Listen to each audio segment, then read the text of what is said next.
ਲਹਿੰਦੇ ਪੰਜਾਬ ਵਾਲਿਆਂ ਨੂੰ ਅਸਲਾਮ ਵਾਲੇਕਮ ਤੇ ਚੜ੍ਹਦੇ ਪੰਜਾਬ ਵਾਲਿਆਂ ਨੂੰ ਸਤਿ ਸ੍ਰੀ ਅਕਾਲ ਜੀ। ਅਸੀਂ ਅੱਜ ਆਪਣੇ ਚੈਨਲ ਲਹਿੰਦੇ ਪੰਜਾਬ ਦੇ ਰੰਗ ਵਿੱਚ ਦਾਅਵਤ ਦਿੱਤੀ ਹੈ। ਬਹੁਤ अच्छी शायरा,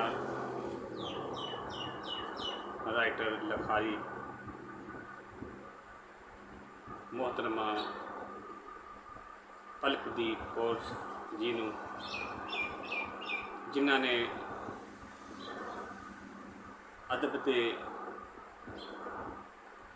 विहड़े विचों हाल ही एक बहुत बड़ा अवार्ड भी हासिल किया, जो कि इंडिया का बहुत बड़ा अवार्ड है अलामा इकबाल। तो उन्होंने असी अज अपने चैनल से बुलाया है तो उन्होंने असी अर्ज उन्होंने करते हैं कि सानू कुछ सुनाउण ते नाल उन्होंने असी अपने चैनल से जी आया नूं कहने आ। तो लो जी सुनो हुण बहुत ही अच्छा कलाम पलकदीप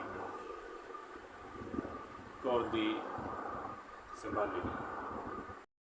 लहंदे पंजाब तो डॉक्टर राशिद नवीद जी दी गज़ल आप जी दी नज़र।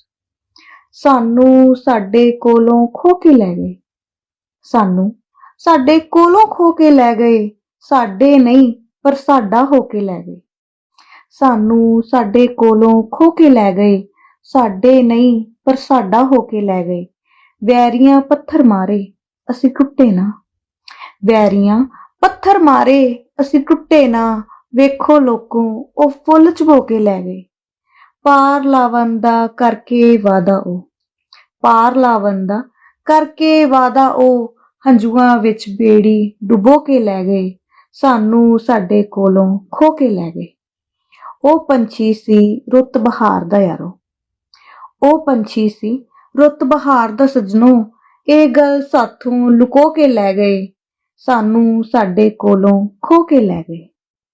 हंजू हथियार सी ओदे राशिद, हंजू हथियार सी ओदे राशिद, हासे साडे सारे रो के लै गए।